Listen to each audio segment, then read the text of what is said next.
부동산법의 배분안입니다. 자, 이제 농지법의 이론을 정리할 시간입니다. 자, 농지법은 이론을 풀어보고 그 다음에 문제를 바로 기출문제를 풀어서 한 번에 다 정리하는 거로 하도록 하겠습니다. 자, 농지법에 우리 기출문제를 푸는데, 자, 먼저 농지법에서는 시험 문제가 두 문제가 출제가 되고 최소한 한 문제는 맞추셔야 되고 나머지 한 문제도 열심히 우리 한번 공부하시다 보면 충분히 맞출 수 있는 그런 내용을 출제가 됩니다. 자, 농지법은 제일 먼저 시험 문제 나오는 부분이 용어 정리부터 나오는데요.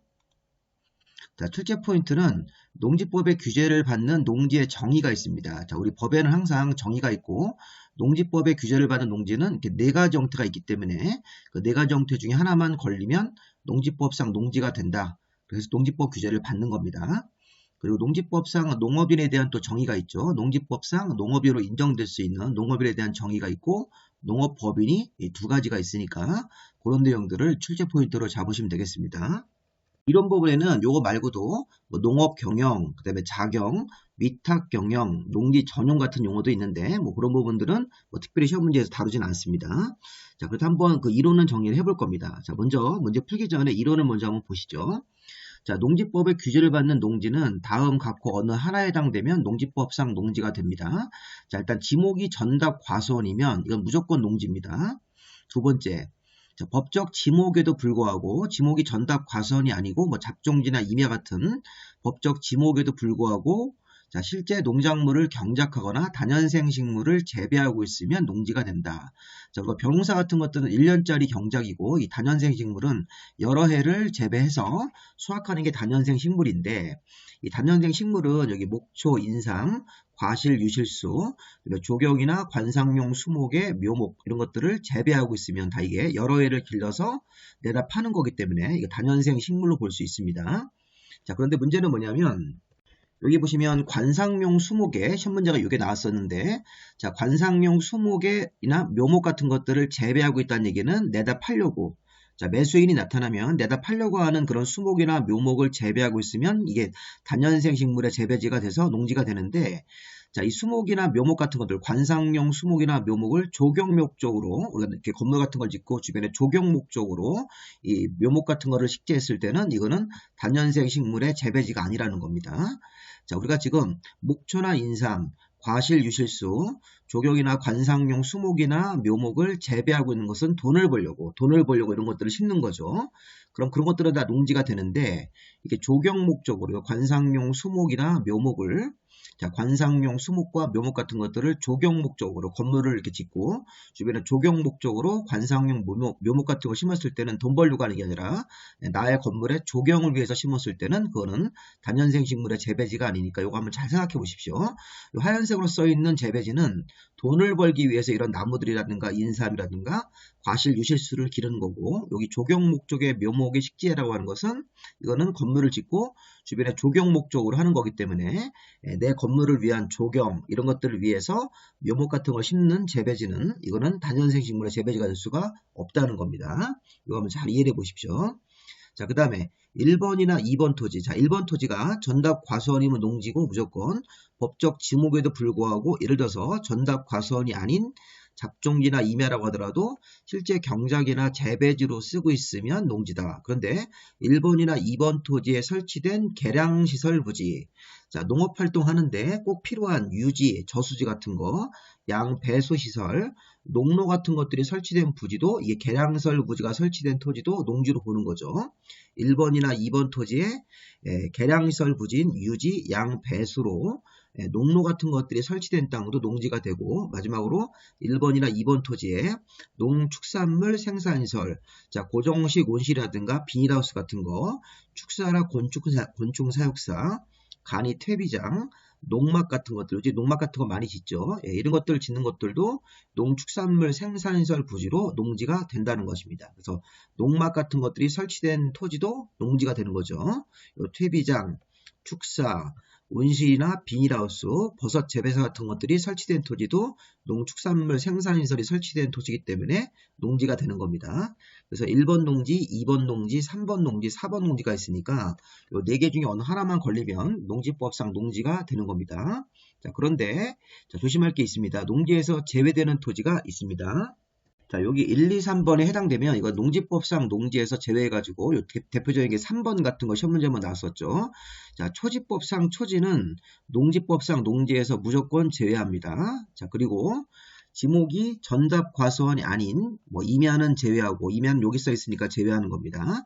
자, 지목이 전답 과수원이 아닌 잡종지 같은 경우가 경작이나 재배 기간이 3년 미만이면 농지에서 제외된다. 아까 좀 전에 우리 앞에서 자, 법적 지목에도 불구하고 전답 과수원이 아니더라도 실제 경작이나 재배지로 쓰고 있으면 농지가 되는데 다만 전답 과수원이 아닌 토지가 예를 들어서 잡종지 같은 거 잡종지가 경작 재배 기간이 3년 미만이면 농지에서 제외하고요. 그 지목이 임야일 때는 산지관리법에 따라서 이 산지 전용 허가라는 걸 합법적으로 받아서 이 허가를 받아가지고 경작 재배를 하면 이게 이제 농지가 되는데 이 산지 전용 허가를 안 받고 경작 재배하면 불법으로 경작하는 거기 때문에 이거는 여전히 임야로 봐야 되는 것입니다. 다시 한번 자, 지목이 전답 과수 아닌 임야라고 하더라도 원래가 좀 전에 앞에서 지목이 전답 과수원이 아닌 임야 자, 우리가 전답 과수원이 아닌 임야 같은 거라고 하더라도 실제 경작이나 재배를 하고 있으면 농지가 된다. 자, 그런데 지목이 임야일 때 산지관리법상 산지전용 허가를 받아서 경작 재배하면 합법적으로 농지로 바뀌는 겁니다. 근데 이게 산지전용 허가를 안 받고 불법으로 경작 재배 같은 거 하는 거, 불법 화전 같은 거 이런 걸 하게 되면 농지로 바뀔 수 없고 여전히 임야로 봐야 된다. 그래서 이게 농지에서 제외되는 것입니다. 다시 한번 1번하고 2번을 잘 보십시오. 자, 아까 좀 전에 이거는 전답 과수원이면 무조건 농지다. 그럼 전답 과수원이 아닌 뭐 잡종지라든가 임야 같은 법적 지목에도 불구하고 그러니까 임야라든가 잡종지라고 하더라도 실제 농작물을 경작하고 있거나 다년생 식물을 재배하고 있으면 농지가 되는데 다만 여기 전답 과수원이 아닌 잡종지 같은 것들이 경작지로 이용되는 기간이 3년 미만인 토지 또 지목이 임야 같은 토지는 산지전용 허가를 거쳐서 경작 재배를 하면 합법적으로 농지가 되는데 이 전용 허가를 받지 않고 임야에서 경작 재배하면 여전히 임야로 봐야 되기 때문에 이 두 개는 농지에서 제외되는 것입니다. 마지막으로 이 초지 같은 것들도 마찬가지입니다. 농지에서 제외가 됩니다. 그래서 여기 농지에서 제외되는 거 세 가지를 잘 보셨다가 문제 풀 때 적용을 한번 해보셔야 됩니다. 자, 이번엔 농업인에 대한 정의로 가겠습니다. 우리 농지법상 농업인은 농업에 종사하는 개인이 되는 거죠. 농지법상 농업인은 자, 일단 1000제곱미터 이상 농지에서 경작 재배하는 자 이렇게 한번 끊습니다. 자, 경작이나 재배하는 면적이 1000제곱미터 이상 농지면 본인이 뭐 소유하든 뭐 임대차 같은 경우로 농사를 짓든 일단 1000제곱미터 이상 농지에서 경작 재배를 하고 있으면 농업인이 된다. 자, 또 한번 끊고 1년에 90일 이상 농업에 종사하는 사람도 농업인이 되는 겁니다. 자, 두 번째, 그러니까 요거 1000제곱미터 이상이든 90일 이상이든 둘 중에 하나만 걸리면 농업인이 되는 거고 자, 두 번째는 온실이나 버섯재 배사나 비닐하우스 같은 이런 온실 용사는 자, 경작이나 재배하는 면적이 330제곱미터 이상만 되면 농업인이 된다.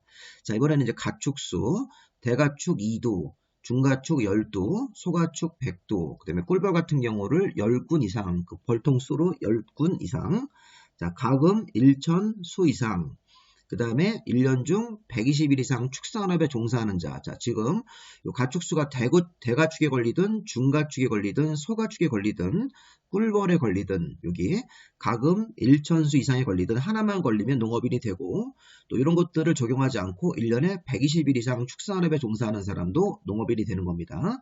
아까 농업에 종사하는 일수는 1년에 90일인데 이 축산업에 종사할 때는 120일 이상은 돼야지만 농업인이 되는 겁니다. 그래서 가축수 이런 것 중에 하나만 걸리든지 아니면 1년에 120일 이상 축산업에 종사하면 농업인으로 인정이 되는 거죠. 해석을 할 때 소가축을 뭐 150주 이상 기른다 그러면 농업인이 되는 겁니다. 자, 1년 중 150일을 축산업에 종사한다 그러면 농업인이 되는 겁니다. 자, 마지막으로 농업 경영을 해서 본인이 본업으로 농사를 져서 농산물 연간 판매액이 120만 원 이상이면 또 농업인이 되는 거죠. 농산물 연간 판매액이 120만 원 이상인 자 이렇게 해석하시면 되겠습니다. 자, 이런 조건 중에 하나만 걸리면 다 농업인이 되는 거니까 1000제곱미터 이상 농지에서 경작 재배, 1년에 90일 이상 농업에 종사, 자, 온실 같은 거나 이런 비닐하우스 농사는 330제곱미터 이상, 자, 대가축 2두, 중가축 10두, 소가축 100두, 꿀벌 10꿀 이상, 가금 1천 수 이상 이렇게 지으면 요거 중에 하나만 걸리면 농업인이 되고 1년에 120일 이상 축산업에 종사하는 사람도 농업인이 됩니다. 자, 1년에 농산물 연간 판매액이 120만 원 이상 돼도 농업인이 되는 거니까 이런 거 이따 잘 보셨다가 문제 풀 때 적용해 보시고요. 자, 추가로 볼 용어는 농업법인, 영농조합법인과 농업회사법인 두 가지가 있는데, 자, 농업회사법인은 업무집행권자 이사진들 3분의 1 이상이 농업인으로 이렇게 구성되어 있을 때만 이 농업회사법인이 농업법인으로 인정되고, 자, 영농조합법인은 별도로 요건은 없으니까 영농조합법인과 농업회사법인이 있는데, 자, 농업회사법인은 업무집행권자 3분의 2 이상이 농업인으로 구성되어 있을 때만 농업법인으로 인정이 된다. 자, 농업경은 농업이나 농업법인이 자기의 계산과 책임으로 쉽게 얘기하면 본업으로 농업을 영위하는 것을 우리가 농업경영이라고 부르죠. 이따가 이제 배우실 건데, 자, 나중에 우리 저 두 번째 테마에서 자, 농지는 농업을 본업으로 경영할 자만 소유할 수 있다라는 우리나라에서 경자유전이라는 원칙이 있죠. 농지는 농업 경영을 할 자가 소유하는 것이 원칙이다. 농업 경영자가 아니면 농지를 소유할 수 없는 것입니다. 그런 원칙이 있으니까 그런 것들을 적용하기 위해서 농업경영은 농업인이나 농업법인이 자기의 계산과 책임으로 농업을 영위하는 것, 즉 본업으로 영농하는 행위를 말한다고 생각하시면 되겠습니다. 그래서 이따가 두 번째 테마로 공부하실 때는 농업 경영자만이 농지를 소유할 수 있다는 원칙이 있으니까 그런 거 적용할 때 이런 용어를 활용하시면 되겠습니다. 자, 자경이라는 용어는 자, 경작이나 재배, 농업인이 경작이나 재배에 상시종사하거나 상시종사, 농작업의 2분의 1 이상을 자기 노동력으로 경작 재배하는 것이 자경이 되는 겁니다. 자, 경작 재배에 상시종사하거나 농업인이 농작업의 2분의 1 이상을 자기 노동력으로 경작 재배하는 것은 자경이다. 추가로 농업법인이 그 소유농지에서 경작 재배하는 것도 자경으로 인정됩니다. 자, 자경은 일단 1번은 농업인으로 해석해서 농업인이 자, 상시종사하거나 농작업의 절반 이상을 자기 노동력으로 경작 재배하면 자경이 된다. 이렇게 농업법인도 소유농지에서 경작 재배하면 자경이 되는 거죠. 자, 위탁경영은 자, 과거에는 이게 소작이라고 했었죠. 타인하자 보수지급을 약정하고 농작업의 전부나 일부를 위탁할 수 있는 것. 자, 이게 농업경영이 됐죠. 이거를 위탁경영이라고 보시면 되겠습니다. 자, 살짝 주의할 점은 전부를 위탁할 수도 있는 거죠. 일부 위탁도 가능하고 전부 위탁도 가능합니다. 자, 타인한테 보수 지급을 약정하고 농작업의 전부나 일부를 타인한테 맡겨서 하는 농업 경영이 위탁 경영이다. 자, 농지의 전용. 자, 농지 전용은 경작이나 재배와 같은 농업 생산, 그 밖에 농지 개량 시설 같은 거 외의 목적으로 바꾸는 것이 전용입니다. 쉽게 얘기하면 경작이나 재배와 같은 농업 생산, 그 밖에 농업 관련된 농지 개량, 뭐 저수지 같은 거 이런 거, 자, 그런 거 외의 목적으로 사용하는 것이 바로 이게 농지의 전용이 되는 겁니다. 자, 주의할 점은 경작이나 재배로 쓰고 있는 토지가 농지 개량시설 부지나 농축산물 생산시설 부지로 바꾸는 것은 전용에서 제외된다. 자, 농지를 전용할 때 우리가 경작이나 재배지로 쓰고 있던 농지를 자, 농지 개량시설 부지가 뭐였습니까? 아까 우리 유지라든가 양수, 배수 시설 같은 거, 농로 이런 거 있었죠. 그런 거로 바꾸는 거거나 농축산물 생산시설 같은 부지는 고정식 온실 같은 거죠. 우리 고정식 온실이라든가 뭐 비닐하우스, 축사 이런 거, 그다음에 간이 퇴비장, 농막 같은 시설 부지로 바꿀 때는 전용에서 제외된다. 자, 전용이라는 게 다시 한번 보시면 경작이나 재배와 같은 농업 생산 같은 거로 쓰는 토지인데 농업 생산으로 농사 짓고 있다가 이게 농지 개량시설 부지나 농축산물 생산시설 부지로 바꾸는 거는 농지 전용이 아닙니다. 농지에서 농지로 그냥 유지가 되는 것이라고 생각하셔야 되겠습니다. 농지 개량시설 부지라는 게 아까 우리 농로, 양수, 배수 시설, 유지 같은 거로 쓰는 것. 농축산물 생산 부지는 비닐하우스 같은 거, 축사 이런 것들이 있었죠. 그런 거로 바꾸는 거는 농지가 되는 거지 농지 전용이 아니라는 사실을 좀 보시기 바랍니다. 참고로 우리가 마지막 파트 가시면 농지에 대한 전용 방법을 배우시는데 농지를 전용할 때는 그 전용 면적에 따라서 농림부 장관이나 시도지사나 시군구청장한테 전용 허가라는 걸 받아야 되는 게 원칙입니다. 다만 농지를 전용을 해서 거기다 건축하는 건물이 농업인 주택, 농업인들이 살기 위한 주택, 농산물 처리시설 같은 것들이 농업 관련들 건물을 짓기 위해서 전용할 때는 신구청장한테 간단하게 전용 신고하고 전용할 수도 있습니다. 자, 주무부 장관이나 지방자치단체장 같은 행정관청이 법정된 내용으로 농지를 전용하는 경우도 있습니다. 그럴 때는 농림부 장관하고 사전에 협의하면 되는 거죠. 자, 전용허가 일반적으로 이렇게 그 전용 면적에 따라서 장관이나 시도나 신구청장한테 전용허가를 받아야 됩니다. 그리고 실무상에서 전용허가 받기 굉장히 어렵죠. 농지를 이렇게 개발하는 목적으로 전용허가를 받는 거니까. 다만 농업인 주택이나 농산물 처리시설 같은 것들을 짓기 위해서 전용할 때는 농업인들을 위한 건물을 짓는 거기 때문에 신구청장한테 전용 신고하면 되고, 주무부 장관이나 지방자치단체장이 전용을 할 때는 농림부 장관하고 미리 협의해서 전용을 합니다. 자, 그런데 여기 보시면 농지를 전용하는 방법이 3개가 더 있습니다. 타용도, 일시사용허가, 타용도, 일시사용 신고, 타용도, 일시사용 협의라는 게 있는데, 자, 이거는 나중에 농지를 일정 기간 쓰고 나서 복구를 해야 됩니다. 복구. 앞에 전용허가나 전용신고나 전용협의는 농지를 영원히 전용하는 겁니다. 그런데 농지를 일정 기간 동안 쓰고, 여기 예를 들어서 간이 농수 축산업용시설 같은 것들, 뭐 현장사무소, 골재나 광물 채굴, 태양에너지 발전 설비 같은 것들을 위해서 농지를 일정 기간 동안 전용을 했다가 다시 복구하는 게 있습니다. 이런 복구할 때는 신구청장한테 일시사용 허가라는 걸 받고, 농지를 눈썰매장, 우리 겨울에 눈썰매장 같은 거 만들어서 우리 농업인들의 어떤 소득 같은 걸 높여주기 위해서, 자, 시골에는 우리 겨울에는 특별히 농사 짓기가 좀 어려우니까 이런 눈썰매장이나 지역 축제장 같은 걸 만들기 위해서 전용할 때는 타용도 일시사용 신고라는 걸 합니다. 그리고 일시사용 협의는 국가나 지방자치단체가 요 사호 같은 행위를 할 때는 신구청장한테 미리 협의하는 경우가 있습니다. 그래서 농지는 이렇게 일정 기간 동안 간이 농수 축산업용시설 이게 7년 정도 사용할 수 있는 게 원칙이죠. 현장사무소는 어떤 주 공사를 하면서 거기다가 이제 농지를 전용해가지고 현장사무소를 짓는 거, 공사기간 동안. 골재나 광물 채굴을 5년, 태양에너지 발전 설비도 원칙적으로 5년 정도를 쓰기 위해서 신구청장한테 타용도 일시사용 허가를 받아서 나중에 농지를 요 기간 끝나면 복구하는 거, 물론 연장도 가능한데, 이렇게 이런 것들은 일정 기간 동안 농지를 일시적으로 전용했다가 복구한다는 약속을 하고, 전용을 할 때는 일시사용 허가, 타용도 일시사용 신고, 이런 협의 같은 게 있으니까 이런 것들 이렇게 보시면서 지금 여러분들이 확인하실 거는 요 뒤가 다시 한번 배울 겁니다.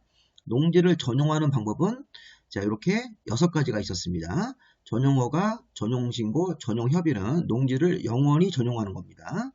그리고 타용도 일시사용허가, 타용도 일시사용 신고, 타용도 일시사용 협의라는 것도 있으니까 농지를 일정 기간 동안 쓰고 나서 다시 복구한다는 걸 약속하면 이렇게 일시사용허가, 일시사용 신고, 일시사용 협의라는 걸 통해서 농지를 전용할 수도 있습니다. 자, 그래서 농지를 전용하는 것은 경작이나 재배와 같은 농업 생산, 그 밖에 농지 개량 외의 목적으로 바꾸는 거죠. 농지를 한마디로 개발하는 건데, 다만 농업 생산으로 쓰고 있는 토지를 이런 개량설 부지 이런 것들, 양수로 이런 거, 배수로, 유지, 농업용 저수지 같은 거 이런 거로 바꾸거나, 농축산물 생산설 부지인 뭐 비닐하우스 같은 거, 축사 같은 거로 바꿀 때는 전용이 아닙니다. 그리고 전용할 때는 이렇게 6가지 방법이 있다는 걸 확인하시면 되겠습니다. 주말 체험용 농 8번으로 가겠습니다. 자, 농업인이 아닌, 농업을 본업으로 하는 농업인이 아닌 개인이 취미나 여가 활동으로 경작 재배하는 것이 주말 체험용 농이 되겠죠. 자, 여기까지 8가지 용어를 봤는데 주로 이제 농업인하고 농지의 정의 같은 것들을 주로 문제를 출제합니다. 자, 문제 한번 보도록 하겠습니다. 자, 농지법 기출문제를 보시면, 자, 농지의 정의에 관한 문제입니다. 자, 농지법에 적용 대상이 되는 농지의 범위로 옳지 않은 것은, 자, 농작물의 경작으로 쓰고 있는 토지면 당연히 농지죠. 거기다가 또 개량설 같은 걸 설치했을 때도 농지가 되는 거니까 1번은 이 경작지로 이용되고 있는 토지에다가 여기 개량설 부진, 양수, 수로 이런 제방 같은 걸 설치했을 때는 요거 보시면 개량설 같은 것들이 설치된 토지도 농지가 되는 것입니다. 자, 2번째, 경작에 이용되고 있는 토지에다가 온실, 비닐하우스 같은 걸 설치한 부지면 이게 농축산업용 시설 부지이기 때문에 농축산물 생산설 부지인 온실, 비닐하우스 같은 것들이 설치된 토지도 농지가 되는 거죠. 자, 그 다음에 자, 경작에 이용되고 있는 토지에다가 농막 설치했을 때도 농축산물 생산설이기 때문에 농지가 되는데 한번 끊고 초지는 농지가 아닙니다. 초지법상 초지는 농지에서 아예 제외했었죠. 이 3번이 답이 되는 겁니다. 이거는 농지로 앞에 있는 농막이 설치된 토지까지는 농지인데 이 초지법에 따라서 초지로 분류된 토지는 농지가 아니다. 그래서 답이 3번 되는 것입니다. 자, 그 다음에 조경이나 관상용 수목 같은 거나 묘목을 재배하고 있다. 우리가 조경용 나무, 관상용 나무 같은 것들을 재배하고 있다. 왜? 나중에 매수인이 나타나면 돈 주고 팔려고. 이런 것들은 농지로 봐야 되는 것이죠. 게다가 또 지목도 답이기 때문에 농지가 되는 겁니다. 그러니까 조경이나 관상용 수목을 재배하고 있으면 이게 다년생 식물을 재배하고 있는 토지고 또 지목이 답이기 때문에 당연히 농지가 되는 겁니다. 자, 1999년 이후부터 계속해서 경작을 하고 있는 잡종지다. 잡종지인데 경작 기간이 3년 이상. 지목을 아까 불문했으니까 지목을 불문하고 경작이나 재배하고 있으면 농지다. 그런데 3년 미만이면 농지가 아닌데 이건 3년이 충분히 지났으니까 농지로 봐야 되는 것이죠. 정답은 3번이 되겠습니다. 자, 2번은 농업인에 대한 정의. 이건 기본 문제죠. 자, 농업에 종사하는 개인으로서 농업인에 해당하지 않는 자. 아까 축산업은 1년 중 120일 이상만 종사하면 농업인이니까 농업인 되겠죠. 150일이기 때문에 1200제곱미터의 농지에서 다년생 식물을 재배한다. 그러면 다년생 식물의 재배지가 1000제곱미터 이상이니까 농업인이 되는 거고 게다가 1년 중 100일을 농업에 종사하면 90일 이상 농업에 종사하기 때문에 이것도 농업인 되는 거고 앞에 것도 농업인이 되기 때문에 둘 다 맞으니까 당연히 농업이 되는 거죠. 자, 대가축은 2두 이상, 2마리 이상만 기르면 농업인이니까 3두면 3마리 이상 기르는 거기 때문에 농업인 되는 거죠. 자, 가금도 1000수 이상이니까 1200수를 사용하면 농업인 되는 거죠. 자, 농산물 연간 판매액이 120만원 이상 돼야 되기 때문에 80만원만 이렇게 수입이 있을 때는 농업인이 아니라고 봐야 되겠죠. 그 정답이 5번 되겠습니다. 이 3번 같은 경우 문제 한번 잘 보시고 좀 어려운 문제입니다. 최근에. 자, 지금 보시면 대통령령으로 정하는 다년생 식물들이 있었죠. 아까 뭐 우리 유실수 같은 거라든가 인삼 같은 것들인데 자, 이런 다년생 식물을 실제 재배하고 있는 토지면 농지가 되는 거죠. 기억에 농지가 맞습니다. 초지 같은 것들은 빼고요. 자, 이거 이 니은번을 잘 보시면 자, 관상용 수목 같은 것들이나 묘목을 돈 버는 목적으로 재배하면 농지인데 근데 이거 좀 조경 목적으로 식재한 재배지다. 자, 이게 조경 목적이라는 얘기는 건물을 짓고 이 관상용 수목이나 묘목을 내 건물에 어떤 조경을 위해서 심은 거기 때문에 이건 조경 목적으로 들어가면 이거는 농지에서 아까 우리 제외를 했었습니다. 자, 조경 목적이 빠지고 관상용 수목이나 묘목을 재배하고 있다. 왜 재배하고 있습니까? 돈 주고 팔려고. 이런 거는 농지인데 조경 목적으로 심었다는 말이 나오면 이건 내 건물의 주변에 조경을 위해서 관상용 수목의 묘목을 심은 거기 때문에 이건 조경 목적이라는 게 딱 붙어버리면 돈 벌려고 파는 목적이 아니니까 농지에서 제외가 되는 겁니다. 자, 그리고 지목이 답이고 실제 경작지로 실제 이용되고 있는 토지에다가 이런 계량설 같은 것들 양배수시설을 설치했다. 지목의 답에다가 양배수시설 같은 거 설치했을 때도 이게 바로 농지가 되는 거죠. 농지 계량설 부지이기 때문에 지목이 답인 토지에다가 여기 농지 계량설 같은 부지를 설치했을 때도 농지가 되는 거니까 농지가 아닌 거는 여기 니은번 빠지는 거죠. 기억하고 디귿만 농지가 되겠죠. 니은은 농지에서 제외를 시켜야 됩니다. 자, 4번 농업에 종사하는 개인으로 농업인에 해당하는 자. 자, 꿀벌 10군 이상만 사용하면 농업인이 되는 거니까 1번 맞겠네요. 자, 가금은 500수를 사용하면 안 되죠. 이게 이제 기본적으로 1000수 이상은 돼야 되는 거니까. 자, 1년 중 100일을 축산업에 종사하면 안 되죠. 1년 중 120일 이상 축산업이고. 자, 농산물의 연간 판매액이 100만원 이상이면 안 되죠. 100만원이면 안 되죠. 120만원 이상이 돼야 되기 때문에. 비닐하우스 같은 거 설치해서 단형생 식물을 재배할 때는 농지 면적이 330제곱미터 이상은 돼야 되니까 300제곱미터면 농업인이 될 수가 없습니다. 기준 미달이기 때문에 정답은 1번으로 보시면 되겠습니다. 여기까지 농지법의 첫 번째 파트 용어 정리 마무리하고요.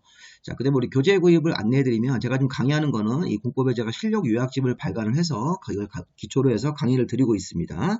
자, 교재 구입을 하시려면 먼저 여기 핸드폰 번호로 제 거로 문자로 이메일 주소를 주시면 제가 파일 형태로 보내드리고 또 제 밴드에다가 제가 올려놨으니까 제 밴드에서 제 이름으로 검색해서 들어가셔가지고 이 파일을 먼저 받아서 검토해 보시고 그 파일을 교재로 구입하고 싶으시면 이 문자로 구입 의사를 알려주시면 되겠습니다. 구입비는 25,000원 되겠습니다. 배송비 포함해서요. 자, 구독 부탁드리고 여기까지 마무리하겠습니다. 자, 수고하셨습니다.